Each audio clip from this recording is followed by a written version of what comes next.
Hi, everyone. I haven't been on social media for a while, and I felt like this was a good time to sort of return to it and just post an update of what's going on here in Israel.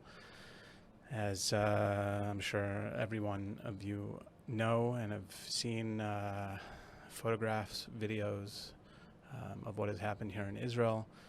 The shocking, horrific images that we've all seen of people being murdered in their beds, in their houses, in the street, in their cars, and outside at a festival, a music festival, and the kidnappings that have gone on, women, especially women and children, elderly. It's absolutely horrific, nightmarish, and we're all just left at a loss here in Israel. There's really just not so much to say, even though the pundits are all over the media speaking, and I'm trying to speak now about what's happening. There's a pit in our stomach. Every single person that you see on the street, in the supermarket, we all feel it, and we just don't know what to do. There's a feeling of like impotence and anger, outrage, utter devastation, mourning. We just came out of one of the happiest times of the year, Sukkot, and this happened on Simchat Torah, on Shabbat morning, Simchat Torah, the climax of all of the whole holiday that we have right now in the fall, starting the new year, culminating in Simchat Torah, dancing with the Torah in our synagogues, in the street, and that's what we did Friday night. I woke up Shabbat morning to my son running in the room at about, I don't know, 7:30, saying, Abba, Abba, there's sirens, sirens. I said, what? What? It's 7? Well, I don't need to go to shul till like 10, 10:30, 7. Why are you waking me up? No, sirens, Abba, sirens. And then I heard, and there were air raid sirens over Jerusalem. Quickly jumped out of bed, gathered the family, the baby, my wife, my 2 daughters, my other son, and we basically, we don't have a safe room in our house. It's outside the building. There's not enough time to get to it. So we basically go under our staircase. That seems to be the safest place, where there's not glass or mirrors around, nothing that can cause too much damage if we do sustain a direct hit. You just don't know. Most likely it won't happen, but you just never know, and you have to run with your family and protect your kids and family. And I was sitting there and I was like, what's going on? Sirens. And then you hear the booms of what I presume is the Iron Dome taking out the rockets, and boom, boom, boom, and it starts to get closer, and you worry, and your kids are freaking out. We've experienced this before. I didn't take it so seriously. But yeah, and then they kept coming. More air raid sirens, more sirens, one after the other. This went on for probably 2 hours. And I needed to go to synagogue. It's the Simchat Torah. Not gonna let these terrorists disrupt my life and my joy and simcha on the holiday, and my family's. Gotta go. So I started to go outside, and again, the air raid siren as soon as I opened up the door. And I stood in the doorway just like waiting, and it was pretty loud. So I debated whether or not to go. But in the end, I went with my 2 boys. We walked to synagogue. It's about a 20-minute walk from our house. And we saw 3 Apache helicopters coming over Jerusalem, probably from the base in Beersheba, which signified a different level of what was happening, because usually if rockets are being shot, you're not really like seeing too much like air traffic, but clearly that's what went on. I don't know where they were going, whether not to the Knesset or who was in them, but I spotted a guy on his phone, asked him, and he said there's been a kidnapping. That was all he said. And then I I continued on my way, walked through the park, and there was a guy sitting there on his phone. It was an Arab guy, and I asked him what's going on, and he showed me some of the pictures that we've already seen by now that were on his phone. Amongst those, I saw people celebrating. So, he was being sent those. People celebrating in Gaza, people celebrating in the West Bank. And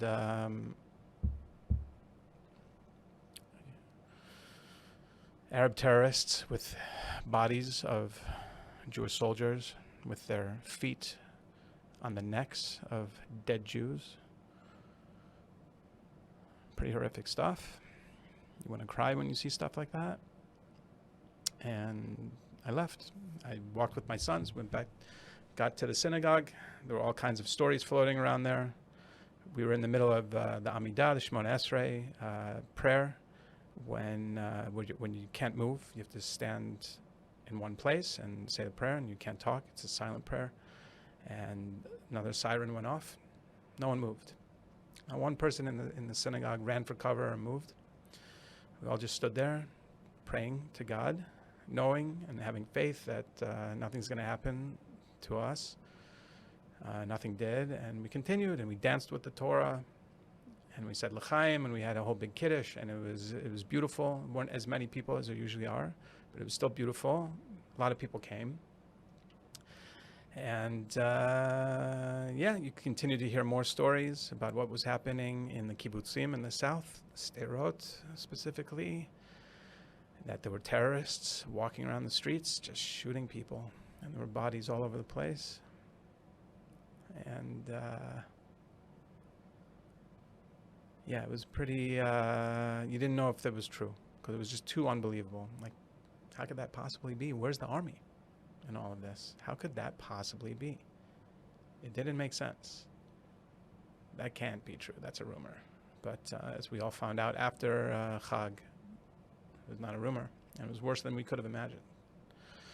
Much, much worse than we could have imagined. An absolute nightmare. Absolute nightmare. Shocking nightmare. And we finished the Chag. We usually drink a lot, especially Chabad. By Chabad on Simchat Torah, we drink a lot on Simchat Torah, just to get into the spirit and lose our inhibitions and dance with the Torah. This time we didn't drink a lot. I didn't. I said L'chaim a couple times, but I couldn't really let go because of what was happening. And we still took the Torah out, and we danced in the streets outside in the synagogue, and people stopped and danced with us. We still did that because, can't let these terrorists disrupt our lives. That's what they want. And so Simchat Torah ended. I walked home from the synagogue, me and my two boys, and got home. My wife had turned on the news, and she knew exactly what was happening, and she gave me the whole story, and it was just unbelievable, shocking. And so that's where we're at.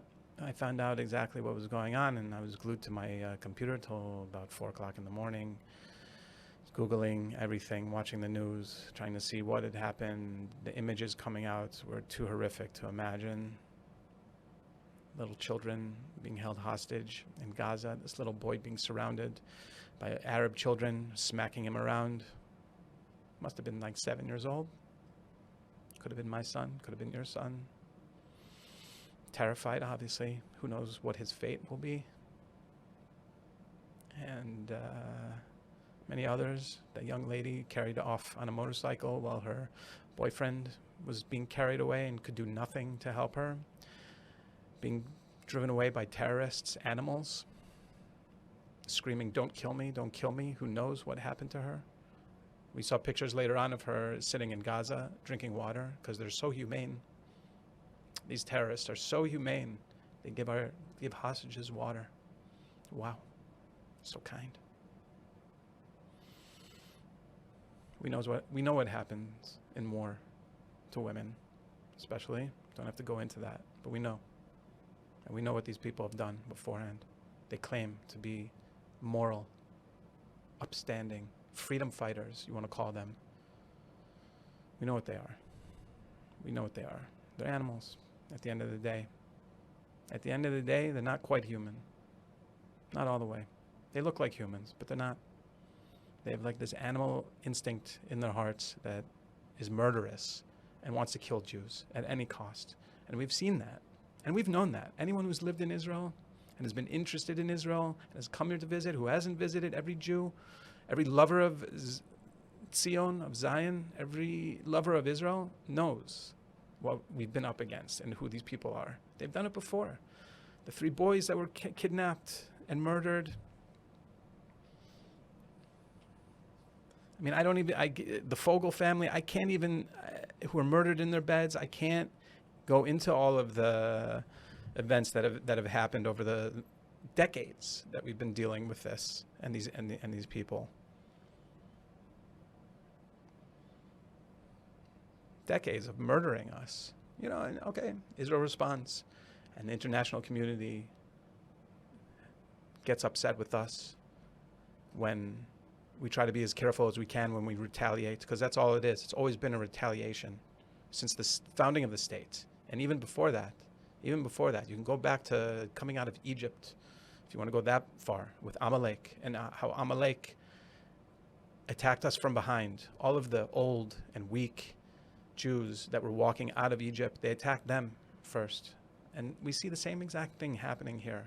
This is Amalek attacking the old, young, women, children in their beds. Okay, they also attacked soldiers. Kol kavod, great job.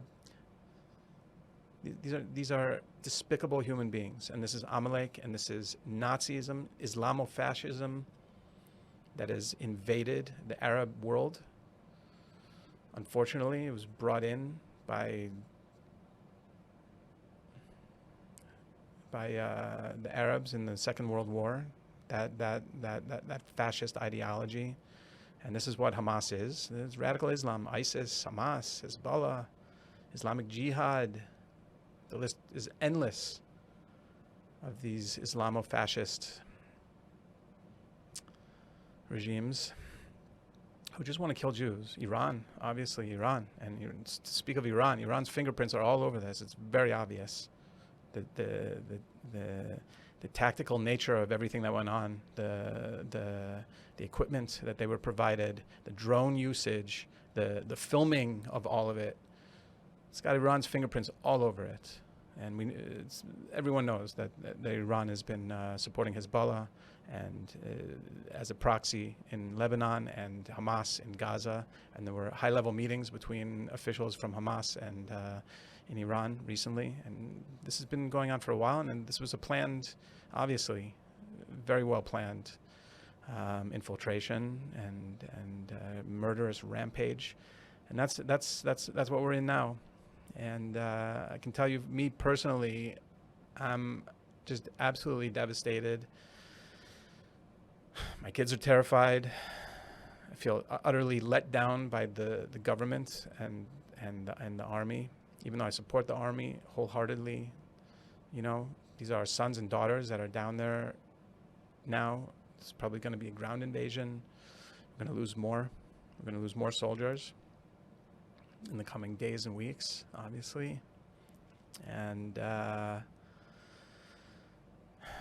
yeah, I just feel like completely just impotent and empty and just terrified for what's going to happen in the future, and angry and outraged as well.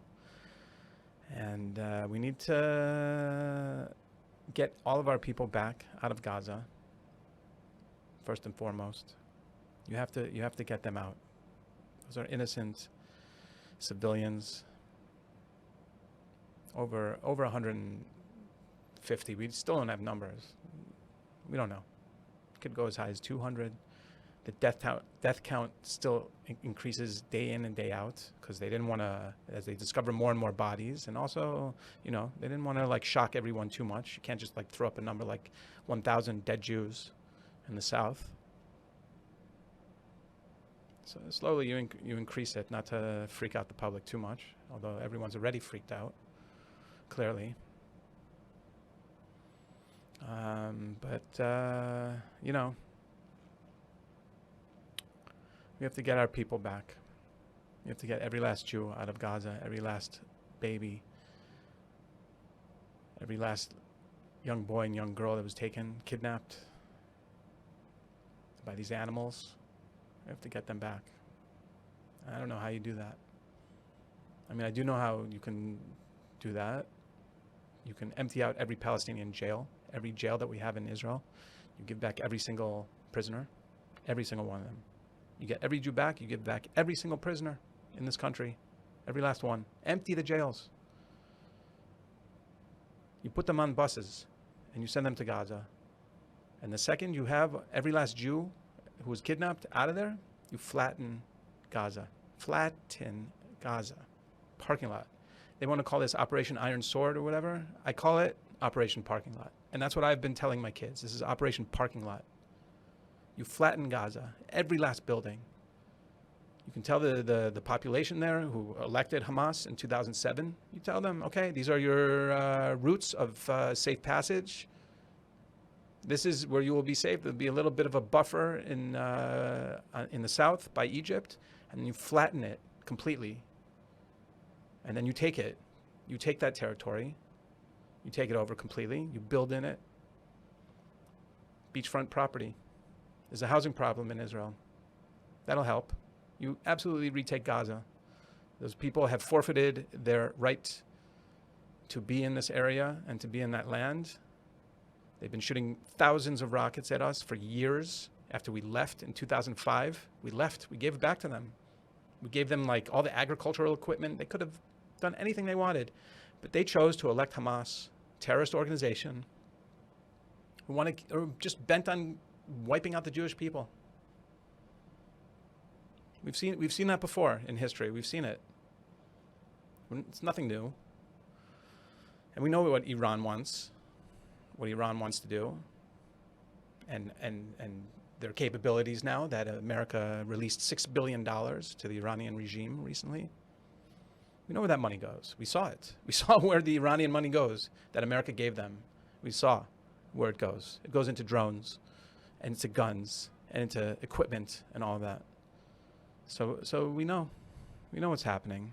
Now we have to respond, and we have to respond in a way that they will never, ever mess with us ever again. We have to flatten them. And it pains me to say that, because I obviously don't enjoy seeing innocent people die. You know, there are obviously like good Arabs in the world and good Arabs in Gaza, but it's just, this is a war, okay? And it's existential. This is existential. We're surrounded. We are surrounded. And we have to flatten them. End of story. And Bibi and the government and the army, who just absolutely dropped the ball here in the biggest way possible, they need to do tshuva. And you do tshuva by wiping out your enemy. Your enemy comes to attack you, it's a mitzvah to kill them first. If someone rises to kill you, you kill them first. It's a mitzvah in the Torah, okay? They rose up to kill us. We know what to do. And I hope our leaders know what to do. And I'm sorry to have to say this and be so blunt, but all I have is my words right now. My words to pray, my words to talk, my words to speak on social media. And even though I really don't like being in front of the camera, and I really don't like speaking like this in such harsh terms, but I'm upset, like everyone else here, like lots of people in the world. Thank God they see Hamas now for what they are. We've known what they are. No one wanted to listen to us. Or they did listen to us until we hurt them enough to where they were able to use images of their dead for propaganda purposes and get the international community behind their cause, their freedom fighter cause, to sue for ceasefire. And that's the usual thing. And I'm just hoping that that does not happen now. I hope the international community sees Hamas for what they are, murderous animals that they are,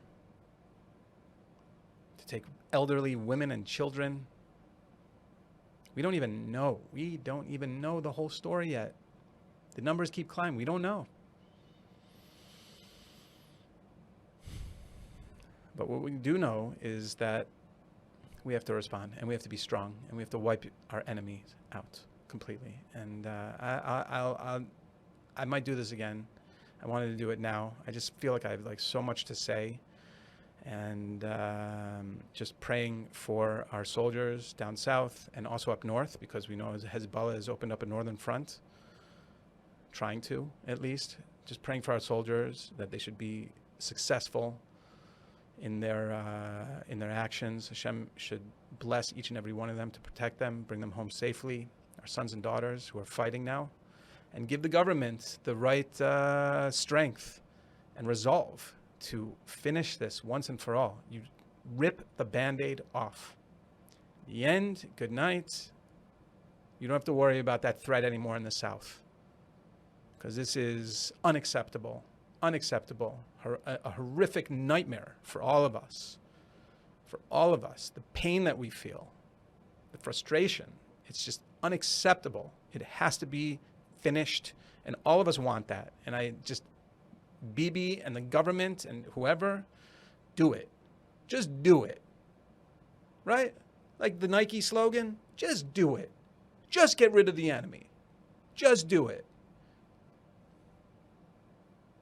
And I'm going to sign off with that.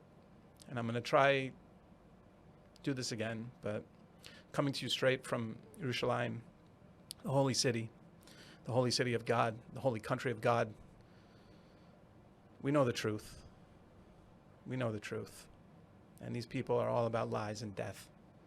And the truth wins, and life wins. Be well. Peace and love. Speak to you soon.